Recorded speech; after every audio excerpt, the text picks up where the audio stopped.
Welcome to the Big Biz Show.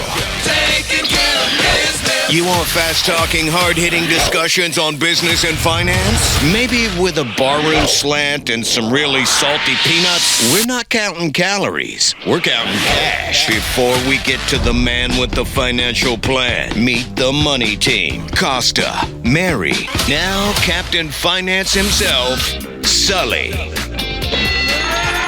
Watching wherever you are listening, we welcome you to the Big Biz Show. We're live inside the Loft 100 studios here in beautiful, sunny Southern California. Up on the stage, it is a day trader Quattro today, the DTC. There they are. Beautiful, shining faces. Back here at the bar, it's Costa and, of course, Sully. What's going on, dude? Well, a big old howdy to you. And a big, Nailed it. Oh, Nailed it. oh, in Nailed my it. face. Yeah. Right there, that just happened. You sound like you got a little something. I had a little something over the weekend. I'm on the other side of it. But yeah, a little snuffleumpus. Was this? It's just a bunch of stuff run. We had my father-in-law, Rear Admiral Tom Cassidy, passed away. Oh, no. And so we had his memorial service this past Friday, and then all the other stuff that we went through. And so I think I just got a little worn down. Not a big deal. You feel better now? Feel a lot You look better. great. You look like you lost weight. I'm trying to. Your Vivos therapy is looking good. God, it's the best. Speaking of looking good, I'm telling you. Oh, yeah. Howie Font, New York City analyst. Where's Mary? Is Mary supposed to be here today? She's just I'm sorry, who? comes and goes when she pleases. Howie, how are you, sir? Great to see you. Hey, have you ever been? I know you've been here. I've been here one time, but I keep on hearing about these places called Cracker Barrel. Now, Well, it's 2025. Do we use language like that, guys? come on. I have been to Cracker Barrel. I love it personally. Is this something you've gone to before? I've been to Cracker Barrel a bunch of times. Well, they don't have them in California, do they? No, they do not. That's the problem. Yeah, it's like Stuckey's across the Midwest. You say Stuckey's. Another thing they don't have in California. They don't I don't know have what the it. hell Stuckey's is either. Road stops. Is Cracker Barrel the place that has all the puzzles? Like when you sit down, there's all the puzzles you can play. Like they give you something to do. Like No. you know the one where they have the metal thing. You got to get the metal thing out. Oh no, You no, I know Or exactly you what play you're talking Jenga about. where you're waiting for your chicken croquettes. Cracker Barrel is more like there's a piece of farm equipment hanging on the wall. There's an old car in the middle of the room. There's grandma's crochet. There's a lot of arts and craftsy type of stuff. Okay. That's Cracker Barrel for you. They have rocking chairs outside, a little porch. They're Yes. usually by the highway. Wait, we're talking about Cracker Barrel, not Mike's house. What's going on with Cracker Barrel, Howie? Is there an update? If you're going to update Cracker Barrel logo, wouldn't you update the name first? I mean, Yeah. wouldn't that be the very first thing that you update? Would be the name? I mean, honestly, I feel that if you're going to come on the air and tell me that Cracker Barrel updated its logo and now this is the time to invest, I'm leaving the show immediately, Howard. So it's really funny. I mean, they have a relatively new CEO. She's been there for a couple of years, and they kind of did a whole rebrand, and people were more precious about the Cracker Barrel brand, which kind of, not that big of one, but people that know about it like it the way it is. And so they had this guy, Uncle something. Uncle Herschel. Uncle Herschel, thank you. You're welcome. And tells you how many Cracker Barrels I've been to. So he's on the logo. He's sitting on a barrel, all of the name. And they kind of updated the logo, took him off, simplified the thing, made it the monochromic, the two-color, two-tone kind of logo. And the internet flipped out like it was a Bud Light situation. So that's what happened. Really? Yeah. Is the place that popular still? I mean, is this an iconic place for to still go? It's huge. Is there? What do you think about the rebrand? You like it? Well, I'm not. I didn't know what the old brand looked like. So, listen. As their CEO is now desperately trying to say, is it going to change the taste of the food? Blah blah blah. No, but a lot of people are like, oh, here you go. You went woke. Just call it Bud Light Barrel because that's what's going to happen. And it's the same old cheese whiz as it was before. Pretty much. Howie, stay right there. We'll get back in just 1 second. All right, that's Howie Font, our market analyst. We'll talk more with him. You keep it here as Big Biz rolls on after this.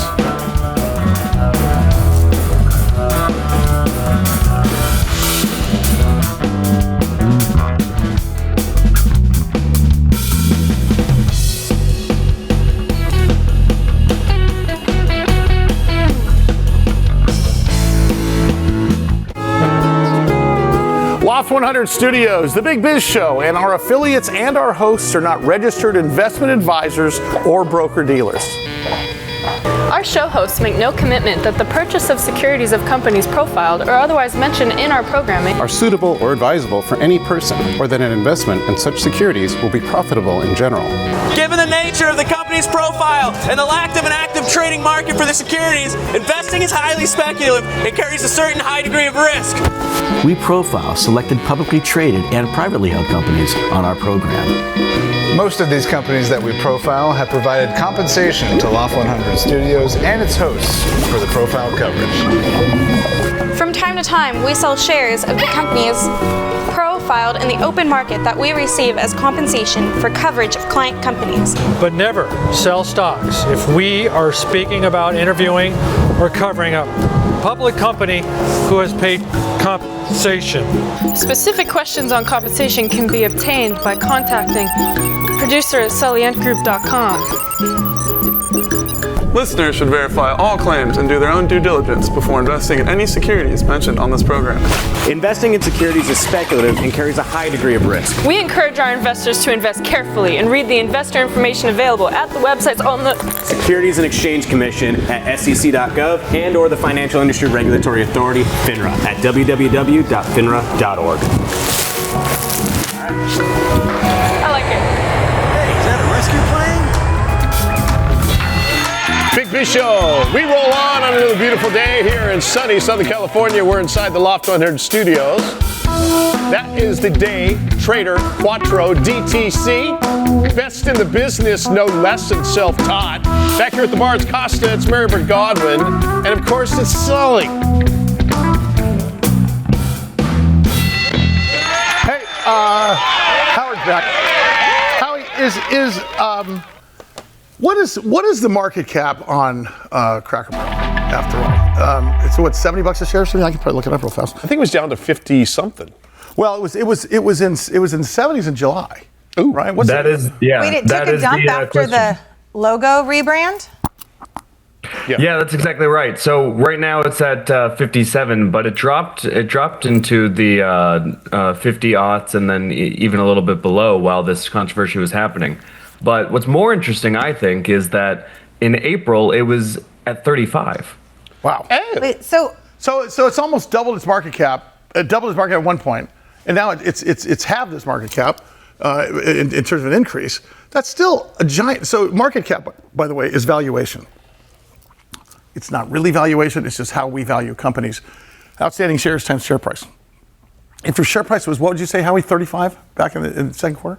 In April it was at 35. Yep, that's right. And now it's 57. So if you just simply take 57, TV and radio math are always so entertaining. Accurate. Yeah. Please take your right time. now the company, the market cap is about 1.2 billion. That's a 52% increase in market cap. Yeah. Now, could you imagine making your company 50% more valuable and then another 50% more valuable just by changing a logo? So this is a political thing? No, I think by losing 50%. They just rebranded their logo, but people are reading into it. Yeah, what's the lesson here, Howie, for investors? Talk to me. Yeah, I think what's important about this one is when I first saw it, I was thinking, kind of the same thing as Bud Light. Real brand damage was done in that case, and it was starting to affect earnings and sales, and that's a really big deal. People thought the exact same story was happening with Cracker Barrel, but when you look at the actual numbers, they've had a tremendous growth story. They've been refreshing the stores. They had an earnings beat, and which just means they're earning more than Wall Street was expecting, and they were already valued pretty low. So it was a great Warren Buffett-esque value purchase, and their strategy's been rewarded. So yes, you had this weird news cycle about them, but they had already come down from their peak at 72, which was too high. The market was too exuberant. They were hovering in the 60s. The stock gets hit 15%. They're in the they're back in the 40s and the low 50s. Now they're 57, popping back. Where's it go? Where's it go from here? Is this a buying the rumor, selling the news? Is this a meme stock waiting to happen? I think it goes slightly higher and then kind of stays flat. I mean, doubling in a year, like you said, that's pretty, not in a year, in 5 months. That's pretty tremendous as a company. I mean, the CEO has nothing to shake their head at for now, as long as the strategy keeps working. But they're going to keep the chairs. The logo is going to get another change, it looks like. There probably is just like $1 billion of free media. Well, look at and earned media, as they call it. Yeah. Non-paid for media is the best type, because that's the stuff that maybe starts going viral. Let's change our tune for a second, Taylor and talk about the Fed. Oh boy. So this is more fun version of the Fed, though. It is though, because remember, you can fire almost anybody in this government. Yes. You can't fire the Fed chair, or can you? Talk about that, Howie. Yeah, so the law says the president may fire Fed Board of Governors, members of the Federal Open Market Committee, for cause only. The chair is one of the governors. He gets the additional title of chair. So wake up next to a dead person, get caught in a DUI. And this was actually just sleep with your litigated assistant in the White House. Any one of those things would be for cause, right? for cause, yes. So this was litigated a few months ago when the Supreme Court was hearing a case about Trump firing a FTC official, Federal Trade Commission official, and they said no, that's an executive bureau. I mean, that's the federal government. But then they did say something like the Fed was removed and distant from that. It would have to be for cause. So we already kind of have the leanings of how the Supreme Court would treat this. So the president's been boxed in and said, I can't just fire this governor. I have to have a reason. And I guess Fannie and Freddie, the regulator for mortgages, got a tip from their tip line. Someone told them about these mortgages. So this Fed governor, Lisa Cook, has 2 mortgages within 2 weeks. One's in, I think, Wisconsin. The other one's in Georgia. She's renting out the condo in Georgia. How do you get 2 mortgages in 2 weeks? So that's mortgage fraud. But what a coincidence that somebody would tip off them to the fact that she had that going on. The world's crazy, man. I'm telling you. Yeah. I don't know how it happens. Will there be criminal charges filed? I don't know if it needs to go that far. As long as it's a strong enough allegation, I think that will be considered for cause. But what's interesting right now is we don't know if she's actually fired. Does she have a pass into the building at the Federal Reserve? Does her email work? Is she actually fired and she has to go to court to have it reversed, or do we have to wait? Do you think? Don't you think she'd go quietly? This has never happened before. If her options were leave and avoid prosecution, don't you think she would leave quietly? Or is the ego of the Fed that so giant that you can't mess with us? We're the mob. Yeah. So we have seen Fed governors resign before among scandal. A couple of years ago, 2017, 2018, they had trading violations, but the Fed investigated internally and then kind of put an arm around them and said, "You want to resign, or what's going on? How's this?" Howie, do you think that the fact that the mortgage scandal has been brought to light is maybe somebody's attempt to, turn up the heat to the point where she just says, "All right, it's not worth it. I'm going to," as Sully just said, quietly ooze out the back door? Definitely.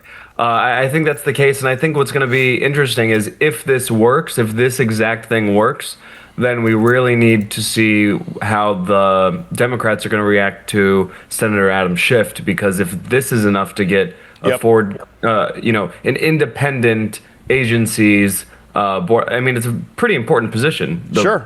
On the board of people that control the interest rates, a senator who has more explicit ties to one state and then is doing the same thing. I don't know if that'll be enough, but we've seen senators resign for weird reasons. It's definitely going to be an issue, but we'll have to see if this tack works on the Fed governor before we see how effective it will be on Senator Schiff. What's next for interest rates in your opinion, and when do we get back into the twos, as they say in the mortgage business in 2019? It looks like we're going to have a quarter rate cut of 0.25% cut in the interest rate. in September. That seems pretty locked in from the speech last week. Obviously, that's the direction that the president wants. Maybe a couple more by the end of the year. Maybe this is just to get the pressure off the Fed as an organization. So it's actually interesting. If you let the Fed do their thing, you might not have gotten a September cut, but you might have gotten multiple cuts later in the year. Yeah. Whereas now they might give you one to get the pressure off and then say, but now we need to stand strong. So it actually has disrupted the flow of long-term interest rates. But Howard, as usual, smartest guy in the room. Howie Font, our market analyst here on the Big Biz Show. Sully's right. We always feel smarter after we talk. I'm not sure. I don't feel smarter. I feel like he's smarter. I feel more dumber. I feel like he is smarter. All right, keep it here. There is much more to come to the Big Biz Show. Do not go anywhere.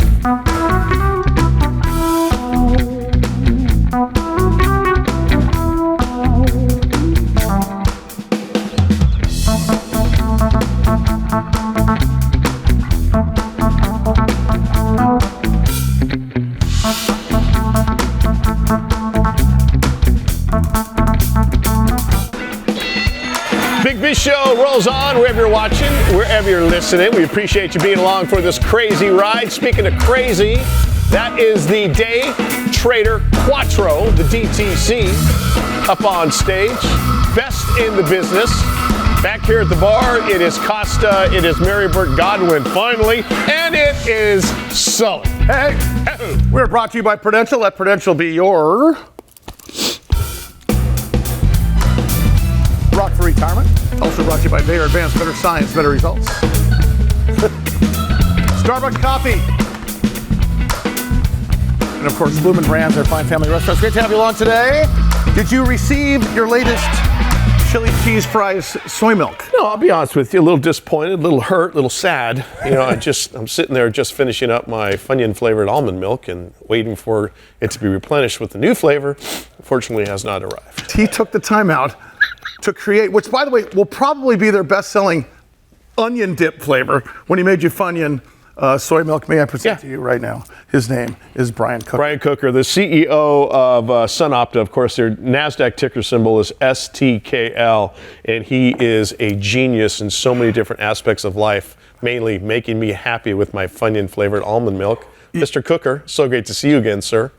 It's great to be here. Thanks so much. So you're not going to believe this. Costa has a direct line to our R&D department.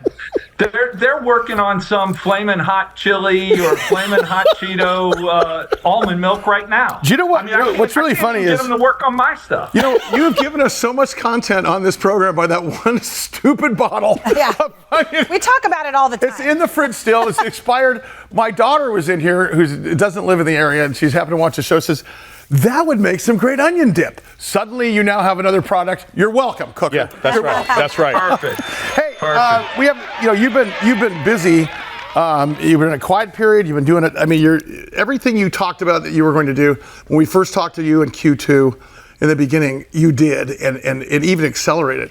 Bring us up to speed, because I know that you don't have much doubts about the company, but did you think it was going to go as fast as it's going? Because this thing's moving at the speed of light now.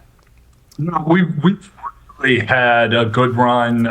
We've got a really good ops team that is driving efficiencies. This second quarter, we produced 16% more products in the second quarter on our beverage and broth line than we did in the second quarter of last year, and 22% more fruit snacks than the second quarter of last year on basically the same equipment. So this is a business where in order to sell it, you have to make it. And our team doing a really nice job of making it. We've got a ways to go. There's always something on the drawing board to help us get more efficient and better. But I'm really proud of the work that the team has, and our categories are amazing. So our customers are growing, our categories are amazing, our team's operating. I really like the flow we're on right now. Brian, improvement, as you just said, you know, on the same machines, and I would assume it's the same people for the most part working for you. What led to that improvement? Is it increased supply chain positivities, or what was it?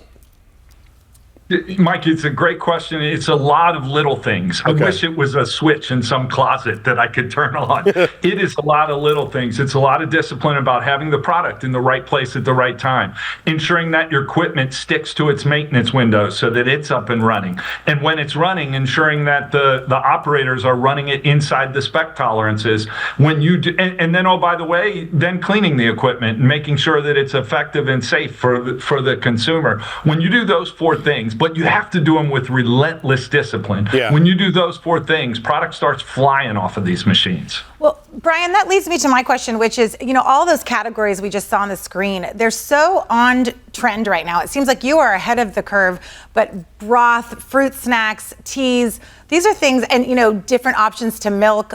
They're all things that are in all of my feed on Instagram all the time, is ways to get more nutritional items like this and get your protein with your broth and get your fruit snacks and get all these things. So, talk to me about how you stay so ahead of the curve.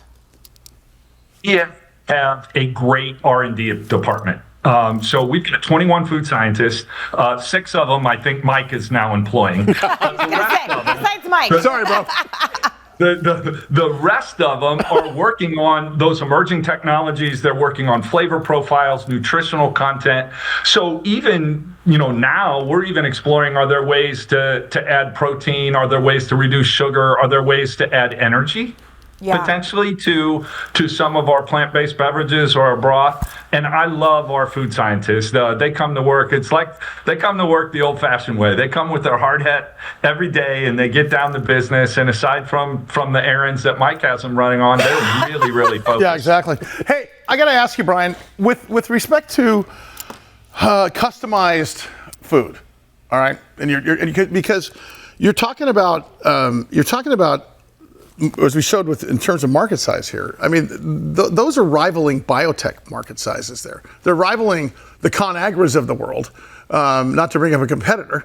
But the long story short is the customized food business, in my mind, was going the way of the dodo because people wanted to shop the outside of the aisles of the grocery store, so on and so forth. How did you guys find a way, to Mary's point, to make this really not just an option, but a healthy option, and not sacrificing by putting in high fructose corn syrup and all the stuff that was Satan to food? You guys kind of skirted that whole issue. That was an issue about 5 years ago. How did that happen? Well, we think there's a little bit of luck to it. There's planning for sure, and there's talent, and there's process, but there's a little bit of luck as well. We have great customers, Sully. One of the things that I'll tell you is, remember, we make product for other brands, either other marketers or private label, and most of the brands that we support are growing even faster than the categories in which we operate. Crazy. So we're winning with the winning horses, so to speak. So I think that's been helpful. The other thing that's been really helpful is some of these medicinal needs, health, fitness needs that have been fueling the category. They started years and years and years ago, but I would say niche, and slowly momentum has grown, and then the fulcrum tipped, and we along with our customers have been there to try to satisfy the need that the consumer is driving. Well, to use your parlance, meaningful progress has happened for Q2 results. I mean, and you are really on trend. I think you're giving the credit to your customers. Sure, they come up with the ideas, but you guys have to execute. I don't know if you've ever seen that Bill Burr who says, "I'm not that impressed with Steve Jobs. I'm not impressed."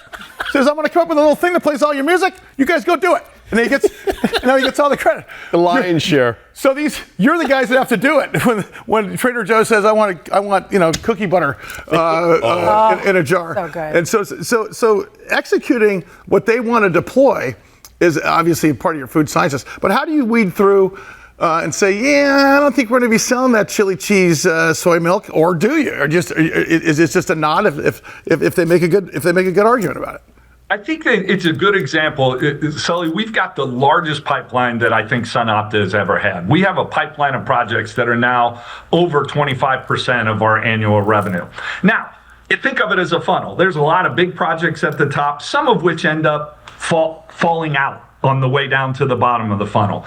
But a lot of it is testing. A lot of it is what we see with consumers. So as much as I'd like to launch the next exotic milk, we do that with a lot of consumer testing in partnership with our customers. Well, Mike Costa Foods is signing a contract with you at this very week. High sodium, high fat, high preservatives. Our guys are on it already. Brian Kocher, CEO, SunOpta. Hero to me. I don't know about the rest of you. You got to come back, buddy. Absolutely. Ticker symbol STKL. All right. Lots more to come with the Big Biz Show. Do not go anywhere.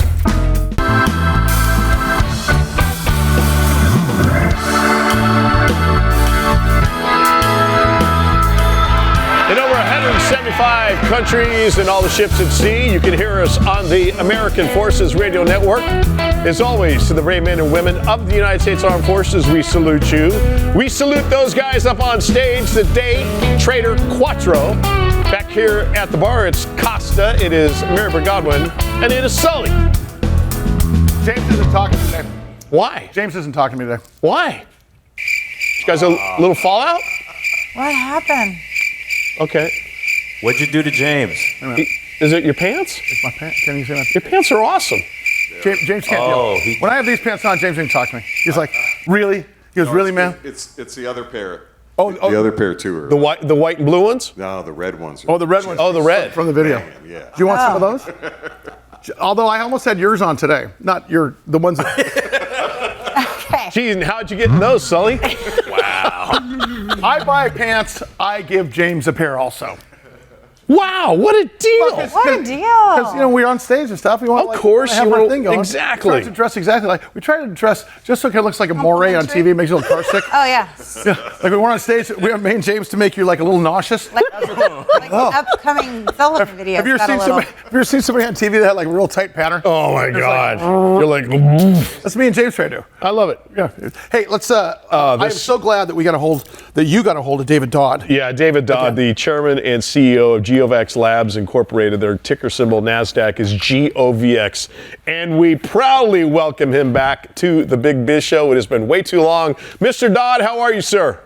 Doing fine, thank you. It's great to be here. David, I'm going to ask you, and you and I have talked about this before, on air and off air, about 2022 and 2023 in the biopharma space was just rough. And then J.P. Morgan came out and gave us an idea that we might have a decent 2024. There was a little bit of money in the second quarter, then it dried up again. Am I correct in assuming that there's light at the end of the tunnel now? It seems like the darkest of times for biopharma are over. And I'm talking about in terms of being able to raise capital and so on and so forth. I mean, folks like you are doing God's work and getting things done. But boy, I'll tell you, it's been tough climbing through trying to get capital done on some of these biopharma companies. What are you seeing out there? Well, I wouldn't say it's over. I'd say that there is some optimism, but it's still very challenging to raise capital. So it is not easy. There are companies that are continuing to furlough projects. They're laying people off. We have been able to continue to raise money and be able to advance our programs. Not the degree I'd love to. I would prefer for us to be able to raise much more money sooner. But as it is, we have been able to continue each of our programs without having to halt any of them, and we anticipate that'll continue to be the case. And I think part of that is because even if it's slow, but if you're advancing with certain clinical data and milestones being achieved, then it's obviously much easier to be able to raise that capital. Sure. Is your prime directive now still GeoCMO4S1? Is that the leading candidate going forward, or are we because nobody wants to, you like all your kids. Is that the favorite kid now going for GeoVax? Well, actually, we have another program that is more than likely going to get us to revenue generation faster, and that is GeoMVA. That's the vaccine for mpox and smallpox, which we recently were provided an expedited development path by the European regulatory authorities, the result of which is that we may be generating revenues behind that product within the next 3 years because they've exempted us from doing the classical phase 1 and phase 2 clinical studies and simply directing us to go straight to a phase 3, what is known as an immunobridging study, which would speed up the entire process. So it's not that we like this product or like this child anymore, but it is the one that we're focused on, while at the same time we continue with the 3 phase 2 programs we have underway with the CMO4S1, our multi-antigen COVID-19. It's just that GeoMVA has a unique opportunity that we will end a monopoly that currently exists worldwide, and everybody is very interested in that. We'll be the first U.S.-based supplier and manufacturer of such a vaccine, and in doing that, we anticipate that we could be seeing a revenue generation, which would be a transformative event for any biotech company within the next 3 years. David Dodd, Chairman, CEO, GeoVax Labs, ticker symbol GeoVX. David, as far as the MVA story is concerned, is that because is smallpox on the rise, or is it we just don't have a big supply of it here in the States? Well, it's not smallpox, it's mpox. Mpox, excuse me. Monkeypox. And so, yes, it continues to arise throughout the world. It's now cases in the U.S. and Europe as well as Africa. There is a single supplier worldwide, hence a monopoly, that is a foreign, non-U.S. based company. There's not enough manufacturing capacity within that organization to meet the demand. And we focused on this a few years ago to go after that, knowing that we have a product that is essentially the same as what is currently out there. We've negotiated with regulatory authorities, received this expedited development path, and because of that, we're anticipating being able to move to revenue generation sooner rather than later. Hey, David, I wanted to ask you about your solid tumor gene therapy. I think it's Gedeptin. I don't know if I'm pronouncing that right. But can you talk about where you are in the phase of that? And that's head and neck cancer, is that correct? That is correct. Gedeptin is a gene therapy that is delivered through a vaccine vector, not that it really matters, but basically it addresses solid tumors. It's agnostic as to the type of the solid tumor, which for us, our first focus has been head and neck cancer, but we have worldwide rights for all indications of this technology. So we see developing it much more broadly. We announced a few months ago, I think it was last month, if not in June, we announced that we would be initiating in the second half of next year, so in 2026, about this time next year, a phase 2 clinical trial. We've successfully completed phase 1 and a phase 1/2 trial, but this will be a phase 2 trial combining Gedeptin, you did pronounce it correctly, in combination with Keytruda, which is known as an immune checkpoint inhibitor. Keytruda recently received FDA approval for use among head and neck cancer patients. The evidence we have seen is that combining Keytruda with our Gedeptin significantly improves and enhances the performance against a solid tumor, which means that it works better. And we're going to be doing it among first diagnosed, which means first-line therapy, and we believe it'll have significant improvement over what you're seeing even right now with just Keytruda alone. So we're quite excited about this. And then we're looking at other solid tumors to also go after. This is a very important technology. In fact, one I would venture to say is an entire company franchise building type of technology. We have a long-term comprehensive plan for developing Gedeptin across numerous solid tumors in combination with the immune checkpoint inhibitors, products such as Opdivo and Keytruda. Wow. Dave, before I let you out of here, and thanks so much for coming on. I love having you on a regular basis again. It's just great because it makes us feel better, like we're going to be saved every time we talk to you. Can you talk about the patent that you released on August 20th? Tell me why that's important and what exactly it is, because it's a little bit of a left turn from what we've been talking about here regarding SARS-2, CoV-2, so on and so forth. Talk about what that is.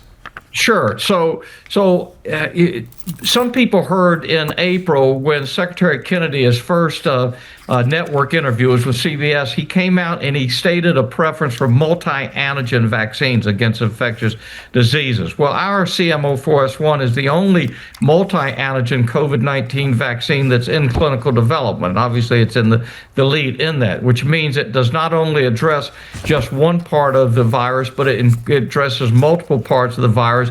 The result of that is a much broader protective immunity against these emerging variants, and hence it lasts a lot longer. Ours is lasting close to a year now, and it's protecting across multiple variants.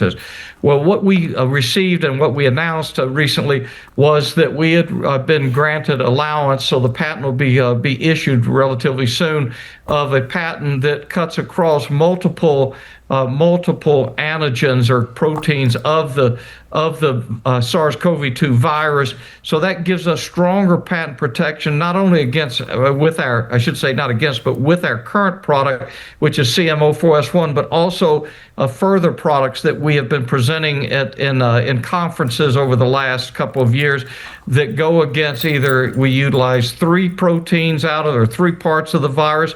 In some cases, we utilize 3 parts of the virus. So what we're showing is that our approach can be leveraged to be much broader against an array of emerging variants, working towards the concept of a universal coronavirus or SARS-CoV-2 virus vaccine. So that's why we're so excited about that patent. Dave, I got to tell you, every time you come on the air here, I'm not kidding when I say I feel like we're being saved. It seems like you're moving the ball down the field. Many biotech companies are not. Thanks for coming on again, pal. David Dodd, Chairman, CEO, GeoVax Labs Incorporated, ticker symbol GOVX. Yeah, we're feeling better. And we feel better about ourselves, and we feel better about the fact that the Big Biz Show will roll on right after this. Don't go anywhere.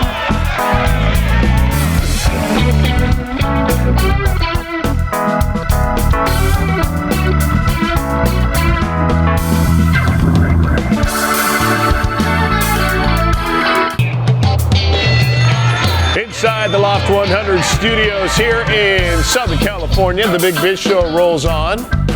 Hope you guys are having a great day. We are, because we are listening to the Day Trader Quattro, DTC, as they're known throughout the world. Back here at the bar, it's Costa.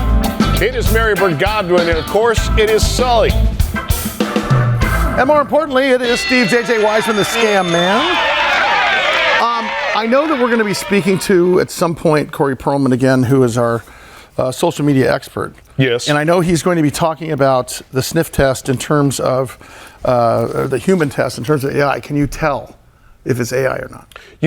I think we're lucky that you still can tell what is AI and what is not, but man, it is getting I don't think everyone really can. good. I don't think my parents could tell. I was going to say most people can tell, but yeah. I think the elderly older generations can't. and younger. In fact, Steve's here. Steve, is it the same? Welcome again, bud. Is it the same as it was prior when you used to say the most vulnerable to scams are the elderly and young adults? Is that still the same in your opinion? Yeah, absolutely. As a matter of fact, it was out from California. UCLA just did another study showing that seniors are more susceptible to scams because a part of our brain that deals with skepticism becomes less viable as we age. So they are more trusting. But it is kind of interesting that the Gen Zers are a close second, and part of it is because so many scams are, contained on the internet and technology, and the kids just think they're bulletproof when using technology. Steve, I recently saw a video online of a giant aquarium in Japan, and the glass breaks, and millions of gallons and fish and sharks and stuff pour out, and all the people looking at the animals, and the sharks start biting people and stuff. Turns out fake? Well, I guess it was fake. Now, of course it was fake, but it's amazing the number of people like, oh my God, prayers up, all this stuff for these types of people, for the people that allegedly were eaten by the sharks at this aquarium. But I mean, how fast is it evolving, AI I'm talking about, to the point where all of us are going to be, I'm not sure if that's real or not. Everything that we see. Everything, yeah, yes. I mean, you do have to question just about anything and everything. And part of the problem is, and along with, my work in scams and white collar crime, I'm also a professor of media law. And when you talk about the sharing of things like that on social media, people share that and they share negative stuff far more than positive, and people see it and they believe it. And right now, there's really no regulation in regards to AI as far as being able to know if it's legitimate or not. And the scammers are also using AI to create better phishing scams. And an interesting one is when you need a customer service number, you may Google it or go to a search engine, and these scammers have been able to manipulate those using AI so that AI will harvest the phony customer service numbers that are put up there by the scammers. So you think because AI is telling you this is the customer service number for Apple or Netflix or whatever, it's legitimate, but instead using AI, it's been manipulated by the scammers and you're going to get caught. I think it's interesting that there's even attorneys now. You know how advertising agencies, Mary, suddenly turn themselves into digital marketing agencies? Yep. Now there's attorneys, and Steve, I was going to ask you about this, that are specializing in reputation defense when you're being accused or being, I've told you guys before that not only they're in publications or dating sites or with our likeness of just a picture of me on set. I mean, they're not even doing AI. They're just, if you're a Vortex figure anywhere, I think James is on the cover of Cat Monthly this week. Again? Knitting cat sweaters without his authorization. No, but Steve, this is turning into a corner of the world where the legal profession is taking it seriously, as evidenced by the fact that one guy got 10 years in prison when the prosecutor is only offering asking for 8 years in prison, and the damn judge got hacked in the middle of the trial. Talk about that. Yeah, this was really good. So there's a hacking group, notorious hacking group called Scattered Spider. It's a bunch of teenagers and young 20s in the UK and the United States. So these guys, though, are not small scale. They're the ones that hacked into and did the ransomware attack on the MGM Resorts and Casino and Caesars and a number of insurance companies. And they don't even use necessarily sophisticated technology. They use social engineering. They call these companies, pose as an employee, and manipulate these people psychologically to allow them to get access. So the first member of Scattered Spider was actually tried and convicted recently, and what he was doing was hacking into cryptocurrency wallets. He would get people to give him the information, and then he would call the cell phone providers who provided the dual factor authentication, the code that would be sent, and boom, he gets into their accounts. But like you said, the prosecutor was requesting 8 years in prison, but one of the other members of Scattered Spider during the trial actually hacked into the judge, and the judge was so pissed off, he said, "No, you're not getting 8, you're getting 10 years." I mean, it doesn't get any better. Are you still concerned that we're going to see AI be so accurate that it's going to be difficult for even law enforcement to tell that you weren't at the scene of the crime when you were actually, accepting an Oscar or whatever? I mean, honestly, it's getting to the point where I can tell, but man, you got to take a look. And some of it really is too good. I can't tell a lot of the times. Now, like you said, there are some things you can look for. Sometimes even occasionally there'll be an extra finger on someone's hand. But for the most part, it is really difficult to tell, and it's getting worse. And we don't have watermarks or regulations.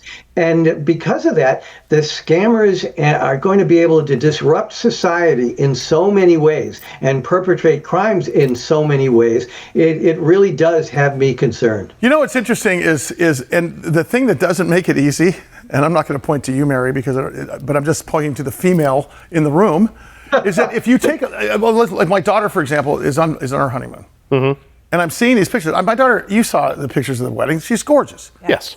But as I'm looking at it, something looks weird, so I expand the picture, and she's got a filter on the thing. Yeah. Filter on people's pictures nowadays look like AI. Yes. So when you look at AI and you try to go in, well, that must be a filter, it must be real. So remember when you put out the edict that when you get an email where there's a typographical error or grammatical error, or if there's a logo that's messed up, you need to put out the next version of your book, Steve, to talk about how to identify AI in scams, because I think that's going to be a tough one, but that's what we really need.